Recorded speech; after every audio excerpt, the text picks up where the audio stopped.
పరిశోధన బైబిల్ గ్రంథం నుంచి అపోస్తుల కార్యముల గ్రంథము 2వ అధ్యాయము 1వ వచనం నుంచి మనం చదువుకుందాం. పెంతెకోస్తు పండుగ దినము వచ్చినప్పుడు అందరూ ఒక చోట కూడి ఉండిరి. అప్పుడు వేగముగా వీచు బలమైన గాలి వంటి ఒక ధ్వని ఆకాశం నుండి అకస్మాత్తుగా వారు కూర్చున్న ఇల్లంతయు నిండెను. మరియు అగ్ని జ్వాలల వంటి నాలుక విభాగింపబడినట్లుగా వారికి కనబడి వారిలో ఒక్కొక్కరి మీద వ్రాలగా అందరూ పరిశుద్ధాత్మతో నిండినవారై ఆ ఆత్మ వారికి వాక్శక్తి అనుగ్రహించిన కొలది అన్య భాషలతో మాట్లాడసాగిరి. దేవునికి మహిమ కలుగునుగాక. ఈ చదవబడిన వాక్య భాగంలో నుంచి కొన్ని ప్రాముఖ్యమైన విషయాలు మీకు తెలియచేయాలని ఆశపడుతున్నాను. ఈరోజు నా ప్రసంగ అంశం పరిశుద్ధాత్మ ఎవరు పొందుకోగలుగుతారు. ఇక్కడున్న మీ అందరినీ ప్రశ్న అడిగితే ఎంతమంది పరిశుద్ధాత్మ చేత నింపబడాలని ఆశపడుతున్నారు అని అడిగితే అందరూ చేయి పైకెత్తారు, నాకు తెలుసు. కానీ దేవుడు కూడా ఏమన్నాడు? ఆత్మ లేనివాడు నా వాడు కాడు అన్నాడు.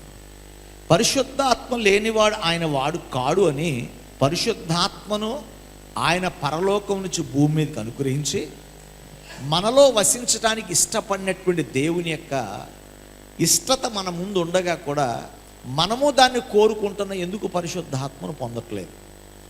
ఆ రోజు అపోస్తుల కార్యములో ఆది అపోస్తుల సంఘము ఆ మేడగదిలో ఉన్నటువంటి వారు పరిశుద్ధాత్మను ఎందుకు పొందారు? ఈ ఆలోచన మనలో ప్రతిసారి కలుగుతూ ఉంటుందని నేను అనుకుంటున్నాను. కనుక ఆత్మను పొందాలనే ఆశ అపేక్ష ప్రతి వారిలో ఉండాలి. అయినా ఉన్న చాలామందిలో ఆత్మాభిషేకాన్ని పొందలేకపోతున్నాం. కారణం ఏంటి?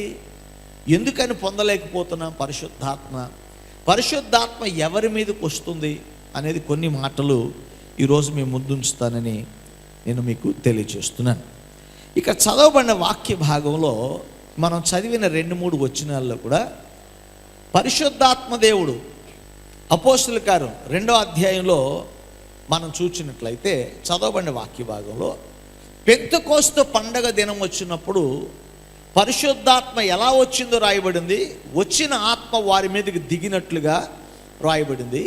కూడి ఉన్న వారందరూ పరిశుద్ధాత్మ చేత నింపబడ్డారు అని రాయబడుతుంది కదండి. అయితే ఇక్కడ కూడి ఉన్న మనము కూడా ఆ ఆత్మను పొందాలనేది దేవునికి ఉద్దేశం.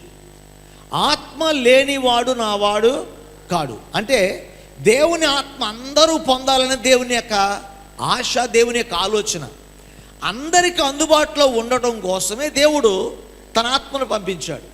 అది కొంతమందికే లిమిటెడ్ అయితే కనుక అందరికీ దేవుడు అందుబాటులో ఉంచేవాడు కాదు. మన దగ్గర ఒక తినే పదార్థం ఉందంటే అది మనం మాత్రమే తినాలంటే ఎవరికి కనబడకుండా దాస్తాం. అది ఎవరైనా తినొచ్చు అనుకుంటే అందరికి అందుబాటులో ఉండేలాగా తీసుకొస్తాం. పరిశుద్ధాత్మ ఎవరో ఒక్కరికే అనుకుంటే, ఒక్క జనాంగానికి, ఒక్క తరానికి అనుకుంటే మిగిలిన వారికి దేవుడు అందుబాటులో ఉంచేవాడు కాదు. అందరికీ అందుబాటులోకి అది వచ్చింది అంటే అర్థం ఏంటంటే అందరూ ఆత్మ చేత నింపబడాలనేది ప్రభు యొక్క ఆశ. ఈ ప్రభు యొక్క ఆశకు అనుగుణంగానే దేవుని సంఘంలో ఉన్న మనం కూడా పరిశుద్ధాత్మ చేత నింపబడాలని కోరుకుంటున్నాం. అయితే కోరిక మిగిలిపోతుంది తప్ప పరిశుద్ధాత్మ చేత నింపబడిన వారిగా మనం ఉండలేకపోతున్నాం. చాలాసార్లు పరిశుద్ధాత్మ పొందితే వారి గుణలక్షణాలు ఎలా ఉంటాయి అని మాట్లాడుకుంటున్నాం తప్ప పరిశుద్ధాత్మ ప్రభావాన్ని గురించి మాట్లాడుకుంటున్నాం తప్ప పరిశుద్ధాత్మ ఎలా పొందాలనే దాని గురించి మాట్లాడుకోవట్లా.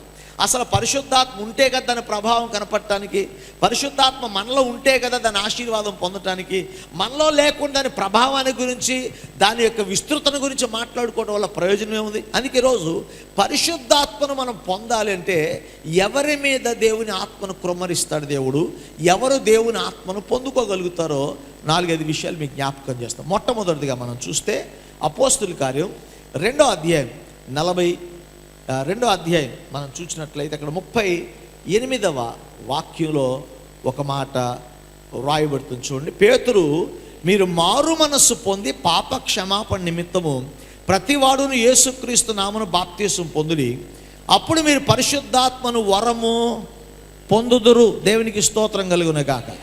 పరిశుద్ధాత్మ అనేది మొట్టమొదటిదిగా అది వరము అని రాయబడుతుంది. It's a gift of God. అయితే ఆ పరిశుద్ధాత్మ వరము ఆ పరిశుద్ధాత్మ అభిషేకాన్ని ఎవరు పొందుకుంటారు? ఎవరి మీదకి దేవుని అభిషేకం వస్తుంది అంటే, పేతురు పరిశుద్ధాత్మ పొందినవాడై, ఆ పరిశుద్ధాత్మ పూర్ణుడైన పేతురు ప్రసంగం చేస్తూ ప్రజలందరూ విస్మయించేద్రమో, వీళ్ళు ఇలా భాషలు మాట్లాడేస్తున్నారు, వీళ్ళలో శక్తి వచ్చింది, ఒకప్పుడు పిరికి వారు ఇప్పుడు బలవంతులుగా మారిపోయారు, ఈయన అద్భుతాలు వీళ్ళలో జరిగినంటే కారణం ఏంటంటే పరిశుద్ధాత్మ శక్తి చేత మేము నింపబడ్డామని చెప్పినప్పుడు అందరిలో మేము పొందాలనే ఆశ, అది ఏంటి చూడాలనే కోరిక వారిలో కలిగినప్పుడు పేతురు అక్కడ చెప్తున్న మాట ఏంటి తెలుసా? మీరు చూస్తున్న ఈ మార్పు మీలో కలగాలంటే, మీరు చూస్తున్న ఈ ప్రభావం మీలోనికి రావాలంటే, పరిశుద్ధాత్మ చేత నింపబడాలంటే చేయవలసిన పని ఏంటి తెలుసా? మారు మనస్సు పొందాలి. దానికి రెండవది ఎడిషన్ ఏం చెప్పాలి సార్? బాప్తిస్మము పొందాలి. ఏ వ్యక్తి మారు మనసు పొందుతాడో, ఏ వ్యక్తి బాప్తిస్మపు అనుభవంలోకి వస్తాడో, ఇక్కడ చూడండి రెండు అనుభవాలు ఇక్కడ రాయబడింది. మొదటిది మారు మనసు, రెండవది బాప్తిస్మం. మారు మనస్సు అంటే అర్థం ఏంటంటే, మన స్వభావం, మనం జీవిస్తున్న జీవితం పాపపు ఇష్టమైందని గ్రహించి, నేను సరైన మార్గములో నేను గుర్తించి సరైన మార్గములోకి వెళ్ళటానికి పాత మార్గాన్ని విడిచిపెట్టి దేవుని మార్గములోకి వచ్చి, ఆ బాప్తిస్మం అంటే ఆ మార్గములను స్థిరముగా నిలిచి ఉంటానని బహిరంగంగా వ్యక్తిగతంగా దేవునితో ఒడంబడిక చేయటమే బాప్తిస్మము.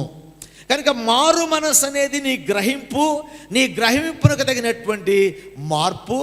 రెండవది బాప్తిస్మం అనేది నీ మార్పులో నువ్వు స్థిరపడి ఉంటాను అని చెప్పడానికి ఒక నిబంధన, ఒడంబడిక. ఈ రెండు కలిగిన వారి జీవితంలో పరిశుద్ధాత్మ అనే వరం వారి మీదకి వస్తుంది. దేవునికి స్తోత్రం కలుగునుగా. మారు మనసు లేకుండా పరిశుద్ధాత్మ వస్తుందా?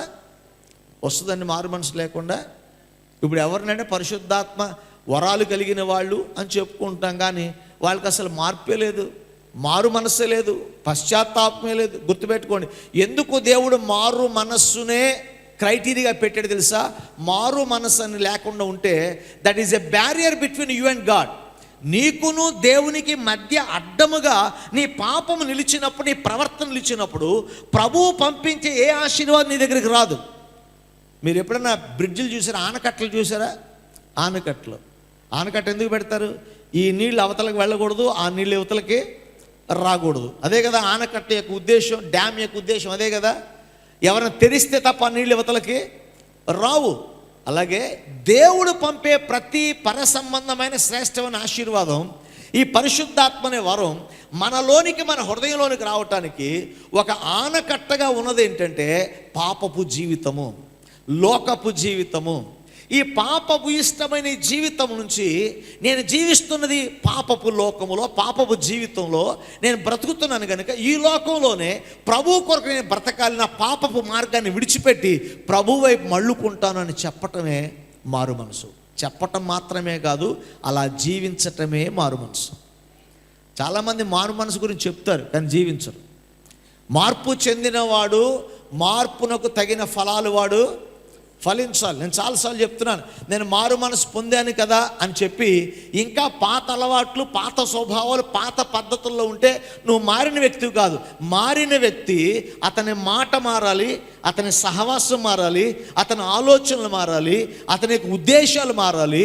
మార్పునకు తగిన ఫలము వారిలో చూడాలి.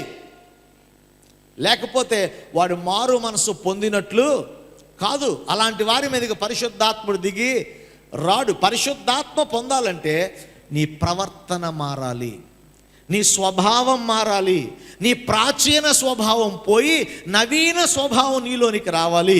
లోకపు మనసు, లోకపు కోరికలు పోయి క్రీస్తు యేసు మనసు నీలోనికి రావాలి. యేసును అనుసరించడానికి కావలసిన తీర్మానం కావాలి. యేసు కొరకు బ్రతుకుతాననే ఒడంబడిక సమాజములో దేవుని ఎదుట, ప్రజల ఎదుట చేసి నీ సమర్పణకు అనుగుణంగా జీవించేలా ఉండాలి. అప్పుడే పరిశుద్ధ ఆత్మ చేత నీవు నింపబడతావు. మరొక మాట చెప్పాలంటే, repentance prepares you to receive the blessings of God. మారు మనస్సు అనేది దేవుని యొక్క పరసంబంధమైన వరమును పొందటానికి నిన్ను సిద్ధపరుస్తుంది. ఆమేన్, హల్లెలూయా. మంచి పదార్థాన్ని ఎక్కడ పెడతామండి? మంచి పదార్థాన్ని దేనిలో దాస్తాం? చెప్పరేంటి? మామిడికాయల సీజన్ కాబట్టి అర్థమయ్యే భాషలో చెప్తా. 4 మామిడికాయలు తెచ్చాం, ఆ 4 మామిడికాయలు ఒకటి కుళ్ళిపోతుంది, మచ్చలు వచ్చింది. మిగతా 3 బాగున్నాయి. దాని పక్కనే పెడితే ఆ మిగతా 4 కూడా 2 గంటల్లో మొత్తం కుళ్ళిపోతాయి అన్నీ. అవునా? ప్రయత్నం చేశారు ఎప్పుడన్నా? ఇంక ప్రయత్నం చేస్తారు ఇంటికి వెళ్ళి. ఎందుకంటే మన జీవితాల్లో ఒకటి గుర్తుపెట్టుకోవాలి ఎప్పుడు కూడా, ఒక శ్రేష్టమైన మనలోనికి రావాలంటే మనలో ఉన్నటువంటి ఆ శ్రేష్టత లేనిది బయటికి పోవాలి. God always gives something in a clean vessel. దేవుడు పరిశుద్ధమైన పాత్రలోనే తన యొక్క ఆశీర్వాదం ఉంచుతాడు తప్ప పరిశుద్ధము కాని పాత్రలోనికి దేవుని శ్రేష్ఠ దీవెనలు అందులోకి రావు. పరిశుద్ధాత్మ మనలోనికి రావాలంటే దాని పేరేంటి? పరిశుద్ధ ఆత్మ. అంటే పరిశుద్ధమైనది. పరిశుద్ధమైనది మనలోకి రావాలంటే అపరిశుద్ధమైనది మనలోంచి పోవాలి. అపరిశుద్ధమైనది పరిశుద్ధపరచబడాలి. అపరిశుద్ధంగా ఉన్న పాత్ర శుద్ధమైనదిగా చేయబడాలి. ఇవేమీ లేకుండా పరిశుద్ధాత్మ దిగిరా, నన్ను ఆత్మతో నింపితేనే దావీదు వల్లే ఉంటా, దానియేలు వల్లే ఉంటానంటే నువ్వు ఇంకా లూసిఫర్లాగా ఉన్నావు అంటాడు దేవుడు. చాలామందికి మార్పు లేదు. చాలామందికి ఇంకా పాత్రలు కడగబడలా. చాలామంది హృదయాలు ఇంకా శుద్ధి చేయబడలా. చాలామంది స్వభావాలు ఇంకా మార్చబడలా. వారు ఇంకా పాత స్వభావంతో, ప్రాచీన స్వభావంతో బ్రతుకుతున్నారు. అందుకనే పరిశుద్ధాత్మ వారి మీదకి రావటంలా. పరిశుద్ధాత్మ దేవుడు మిమ్మల్ని దర్శించాలంటే దేవుని వాక్యం తెలియజేస్తున్న మాట ఏంటి తెలుసా? మనలో మారు మనసు రావాలి. అనగా మన హృదయము శుద్ధి చేయబడాలి. మన హృదయములో ప్రాచీన స్వభావం పోవాలి. హల్లెలూయా. నమ్మిన వారి స్తోత్రం చెప్పండి. పరిశుద్ధాత్మ పొందాలంటే ఏమేం చేయాలో చెప్తానంటే ఇంకేం గొప్ప చెప్పేస్తాను అనుకుంటున్నారేమో. మనం చాలాసార్లు గొప్ప గొప్ప మర్మాలు ఎదురు చూస్తాం, కానీ మారు మనసు అంటే ఇష్టం ఉండదు. కానీ గొప్ప మర్మాలు నువ్వు అర్థం చేసుకోవాలన్నా, దైవికమైన ఆశీర్వాదాలు, దైవిక శక్తి నీలోనికి రావాలన్నా నువ్వు మారు మనసు పొందాలి. ఎందుకంటే మారు మనసు అనేది నీ హృదయమును శుద్ధి చేసుకునే ప్రక్రియ. పరిశుద్ధమైనది, పరిశుద్ధమైన ఆత్మను, పరిశుద్ధ ఆశీర్వాదాలు నీలోనికి రావాలంటే నీలో ఉన్న ప్రాచీన స్వభావం పోవాలి, పాపపు కోరికలు పోవాలి, నవీనపరచబడాలి. ఈ యొక్క ఆత్మ, ఈ యొక్క హృదయం శుద్ధి చేయబడినప్పుడే పరిశుద్ధాత్మ నీలోకి వస్తుంది. అంతవరకు రాదు. కనుక ఈరోజు మన ప్రార్థన ఏంటి తెలుసా? ప్రభువా, నా హృదయమును పరిశుద్ధపరచు, నాలోనికి మార్పు దయచేయండి, మార్పుకు తగినట్లుగా జీవించే కృప దయచేయండి. నా మాట, నా చూపు, నా ప్రవర్తన, నా ఆలోచన పరిశుద్ధమైనదిగా ఉండటానికి సహాయం చేయండి. మార్పు లేనివాడు ఎలా ఉంటాడు? సమాధానాన్ని కోరుకోడాడు. మార్పు చెంది కూడా సమాధానాన్ని ఆశించలేదనుకోండి, వాడు మారినట్టు కాదు. మార్పు లేని వాడి జీవితం ఎలా ఉంటుంది? ఎప్పుడూ కూడా ఇతరులతో చాలా సమాధానం లేని వ్యక్తిగానే ఉంటాడు. వాడు మార్పు చెందినట్ట కాదు. మార్పు చెందకముందు లోకాన్ని ప్రేమిస్తాం, భక్తిలోకి వచ్చింది కూడా ఇంకా లోకాశను ప్రేమిస్తే వాడు మార్పు చెందినట్ట కాదండి. మారు మనస్సు పొందిన ప్రతి వానికి మారు మనస్సునకు తగ్గ ఫలములు వానిలోనికి ఉండాలి. వాడు ఇదివరకులాగా మాట్లాడకూడదు. ఇప్పుడు బూతులు మాట్లాడే ఆ వ్యక్తి వాటిని మాని పరిశుద్ధమైన సంభాషణలు చేసే వ్యక్తిగా ఉండాలి. అతడు సమాధానాన్ని కోరుకొని సమాధాన పరిచే వ్యక్తిగా ఉండాలి. ప్రేమిస్తూ ప్రేమను పొందుతూ ఇతరులకు ప్రేమను పంచే వ్యక్తిగా ఉండాలి. మారు మనసునకు తగ్గ ఫలములు ఉన్నవాడే హృదయ శుద్ధి గలవాడు. వానిలోనికి దేవుని జీవాత్మను దేవుడు ప్రవహింపజేస్తాడు. ఈరోజు చాలామందికి ఆశ ఉంది, కానీ ఆత్మను పొందలేకపోగల కారణం ఇంకా హృదయం అనే పాత్ర శుద్ధి చేయబడలేదు. ప్రభునందు ప్రియ దేవుని బిడ్డలారా, పరిశుద్ధాత్మ మన మీదకి రావాలంటే, మనలోనికి రావాలంటే మనం మారు మనస్సు పొందాలి, బాప్తిస్మము పొందాలి. మారు మనస్సు అనగా మారిన జీవితం, బాప్తిస్మం అనగా నువ్వు మార్పు చెందావనే జీవితానికి బహిరంగ సాక్ష్యం. ఈ 2 అనుభవాలు ఎవరి దగ్గర అంటే, నేను ఇక మీదట క్రీస్తు వాడను అని ప్రకటించడమే బాప్తిస్మం యొక్క ఉద్దేశం. అర్థమైందండి? బాప్తిస్మం యొక్క ఉద్దేశం ఏంటి? ఇక నేను ఇక మీదట జీవించువాడను, నేను కాదు, నాలో ఉన్న క్రీస్తే జీవిస్తున్నాడు, ఇక నేను క్రీస్తుకు చెందిన వాడను అని బహిరంగంగా సంఘం ఎదుట, సమాజం ఎదుట సాక్ష్యం చెప్పటమే బాప్తిస్మము. కనుక బాప్తిస్మం పొందినవాడు ప్రభు కొరకు బ్రతకాలి, ప్రభు ఆలోచనలతో బ్రతకాలి, ప్రభు ఉద్దేశంతో బ్రతకాలి. నీ కోరికలతో, నీ ఉద్దేశాలతో, నీ ఆలోచనలతో బ్రతుకుతుంటే నువ్వు బాప్తిస్మం పొందావనడానికి రుజువు బహిరంగ కనిపించదు. కనుక నీలో మారిన ప్రవర్తనే బాప్తిస్మం పొందిన దానికి రుజువు అవుతుంది. కనుక మారు మనసు బాప్తిసాలు ఎవరిలో ఉంటాయో వారు పరిశుద్ధాత్మ పొందుతారు. దేవునికి స్తోత్రం కలుగును గాక. అంటే పరిశుద్ధాత్మ మీ మీదకి రాలేదు, మీరు నింపబడలేదని 2 కారణాలు. ఒకటి మారు మనసు లేదు, రెండోది బాప్తిస్మం లేదు. ఈ రెండు అనుభవాల్లోకి వచ్చేస్తే దేవుడు ఈరోజే పరిశుద్ధాత్మతో మనల్ని నింపుతాడు. ఆమేన్. హల్లెలూయా, హల్లెలూయా.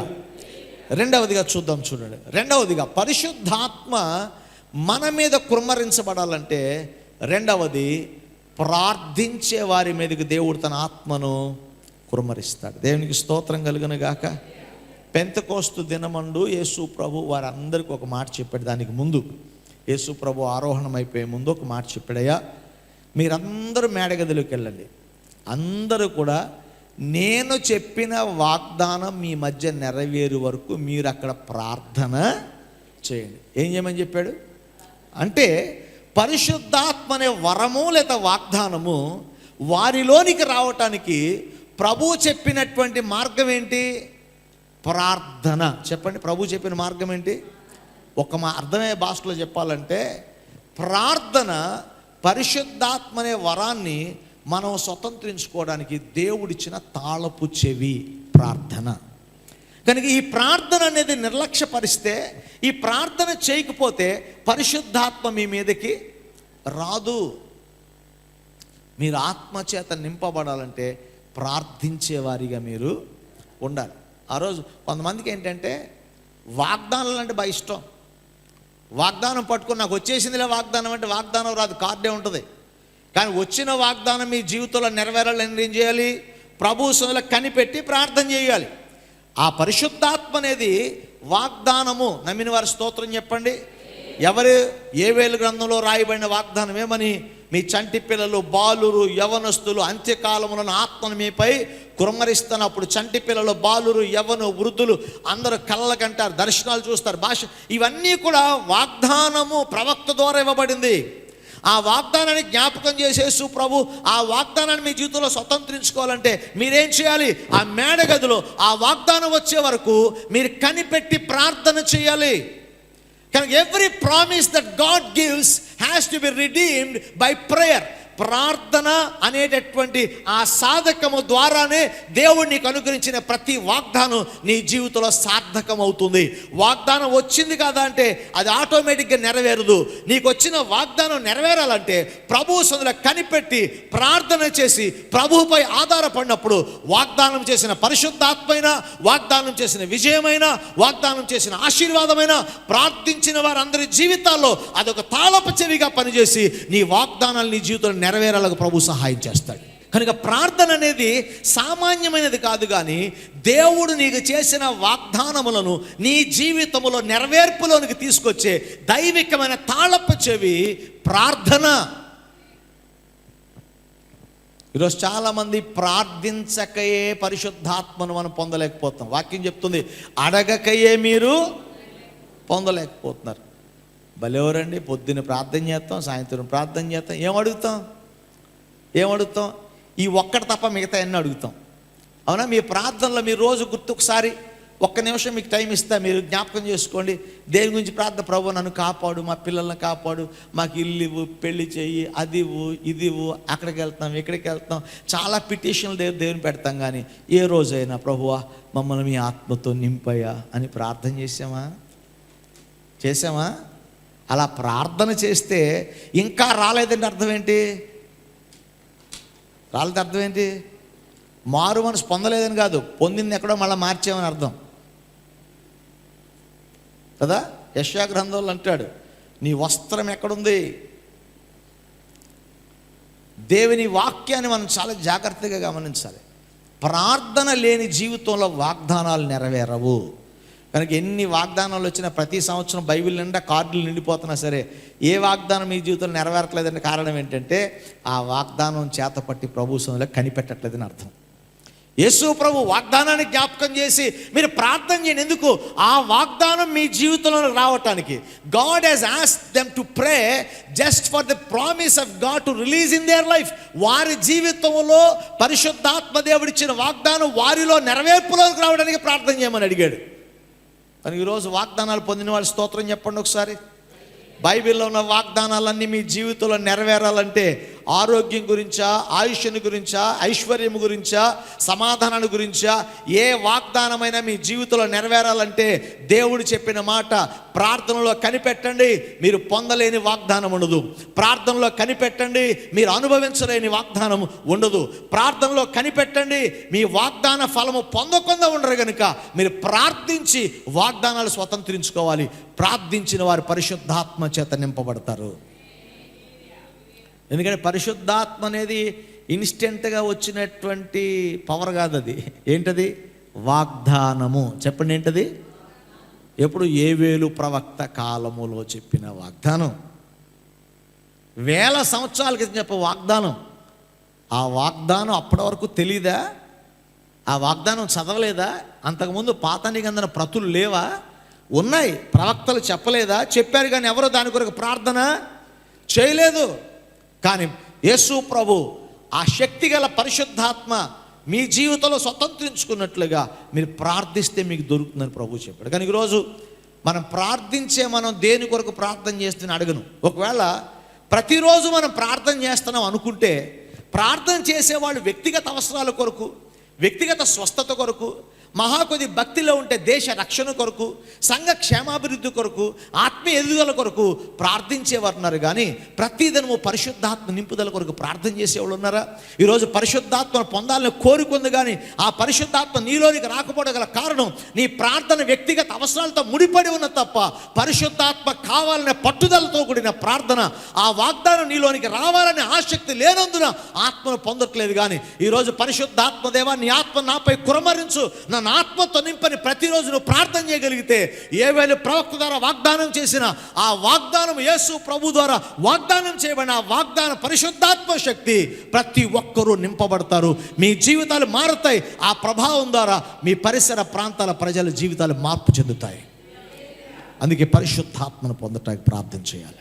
మూడవదిగా మనం చూసినట్లయితే, unity has brought the anointing on their lifes. వారి మధ్య ఉన్న ఐక్యత, వారిలో ఉన్న ఏక మనస్సు, వారి మధ్యకు, వారి మీదకు పరిశుద్ధాత్మను దేవుడు పంపించగలిగాడు. దేవునికి స్తోత్రం కలుగునుగా. హల్లెలూయా.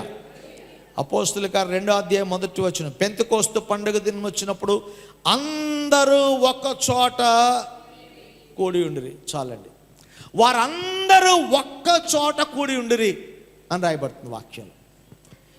అక్కడ పెంతెకోస్తు పండగ దినమందు 120 మంది మేడగదిలో ఉన్నారు. శిష్యులతో పాటు 120 మంది భక్తులు మేడగదిలో ఉన్నారు. ఆ మేడగదిలో ఉన్నప్పుడు వారి మీదకి పరిశుద్ధాత్ముడు వచ్చాడు. ఆ రావటం గల ఒక కారణం ఏంటంటే ఐక్యత. చెప్పండి ఈ మాట నాతో. ఐక్యత. దేనిలో ఐక్యత? దేనిలో ఐక్యత? వారి ప్రార్థనల ఐక్యత, వారు సహవాసముల ఐక్యత, వారి ఉద్దేశములో ఐక్యత, వారు దేని కొరకైతే ఆశిస్తున్నారో ఆ ఆశించే దాంట్లో వారిది అందరిది ఏక మనస్సు. అంతేదండి. వాళ్ళందరూ మేడగదిలో ఉన్నారు. అందరి ఆశ ఏంటి? వాగ్దానం. అందరి మనసు ఏంటి? పరిశుద్ధాత్మ పొందాలి.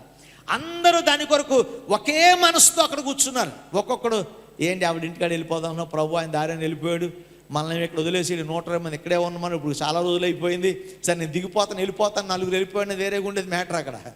కానీ అక్కడ ఎవడు కూడా వేరే ఆలోచనలతో వాళ్ళు లేరు. భిన్న స్వభావాలు లేవు, భిన్న మనస్తత్వాలు వాళ్ళ దగ్గర లేవు. నీ వ్యక్తిగత జీవితంలో నీ జీవితం పట్ల నీకు భిన్నమైన అభిప్రాయ భేదాలు ఉండొచ్చు, అభిప్రాయాలు మార్పులు ఉండొచ్చు. కానీ ఆధ్యాత్మిక సంబంధమైన విషయాల్లో, దైవికమైన విషయాలు మన మధ్య జరగాలంటే సంఘమైన కుటుంబమైన ఏక మనసుతో ఉండాలి. ఆమేన్. ఇవాళ ఉజ్జీవము, ఆత్మీయత, అభిషేకము సంఘాల్లో రాకపోవడం గల కారణం ఏంటంటే సంఘములలో ఐక్యత లేదు, ఏక మనసు లేదు. కలిసి ప్రార్థన చేయరు, కలిసి సహవాసానికి రారు, కలిసి దేవుని పని చేయరు. ఎవరికి వారే అన్నట్లుగా ఉంటే దేవుని కార్యాలు జరగవు. కానీ ఐక్యత కలిగి ఏక మనసుతో ఒకే ఉద్దేశంతో ప్రభు కొరకు జీవిస్తామో వారి మధ్య దేవుని ఆత్మాభిషేకం వారి మధ్యకు వస్తుంది. Unity is the key to receive the blessing of God, to receive the anointing of God. దేవుని అభిషేకం మన మధ్యకి రావాలంటే ఐక్యత మన మీదకి రావాలి. ఈరోజు చాలామంది దగ్గర ఏక మనస్సు లేదు. ఏక మనస్సు ఉంటే ఏమొస్తుందంట? సియోనులోంచి యెహోవా వారిని ఆశీర్వదించునుగాక. ఎందుకు చెప్పారు ఆమె? నేను చెప్పమన్నానా? నేను చెప్పనలేదే. అయినా చెప్పారేంటంటే సియోను ఏదో వచ్చేస్తుందని. ఏదో మనకి ఏదైనా రావాలంటే అది చెత్త అయినా పర్లేదా?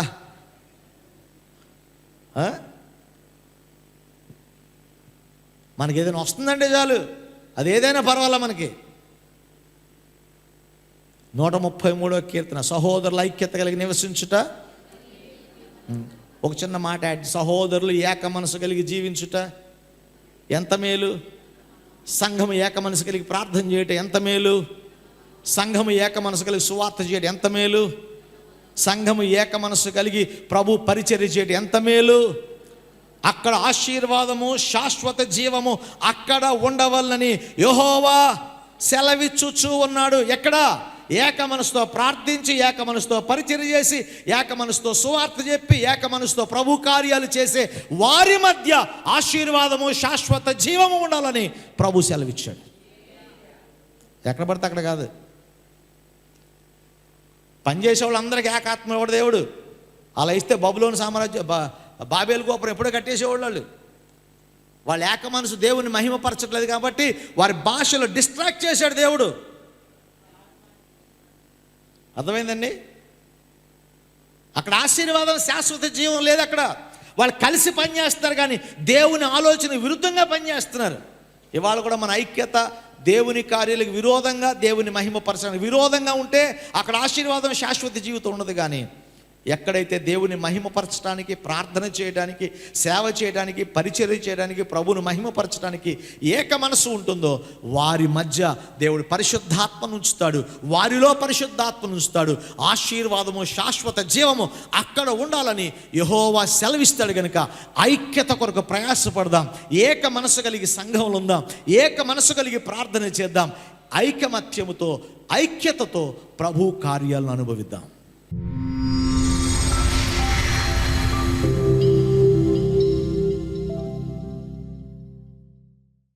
మా పరమ తండ్రి, నీకు వందనాలు. ఈ పెంతెకోస్తు పండుగ దినమందు ప్రభువా, అలనాడు నీ బిడ్డలపై నీ ఆత్మను కుమ్మరించినట్లుగా ఈ అంచె దినాల్లో నీ ఆత్మను మాపై కుమ్మరించండి. నీ పరలోకపు అభిషేకము చేత మమ్మల్ని తాకండి అయ్యా. నీ పరలోకపు సామర్థ్యం చేత మమ్మల్ని దర్శించండి ప్రభువా. ఐహిక విచారాల చేత, లోకాశల చేత నీ ఆత్మను పొందులేకున్నాం ప్రభువా. మా పాత్రలు, మా హృదయాలను శుద్ధి చేసుకొని నీ పరిశుద్ధాత్మ మాలో నిలయమై ఉండటం కావలసిన శుద్ధత నీ కృప ద్వారా మేము పొందుకొని సహాయం చేయండి. మమ్మల్ని మీ ఆత్మతో నింపండి, తాకండి ప్రభువా, బలపరచండి. నీ సన్నిధిలో మమ్మల్ని బలపరిచి, స్థిరపరిచి, నీ పరిశుద్ధాత్మతో నింపి అనేకులకు ఆశీర్వాదకరంగా మమ్మల్ని చేయమని యేసు నామమున అడిగి వేడుకొని ప్రార్థిస్తున్నాము తండ్రి. ఆమేన్.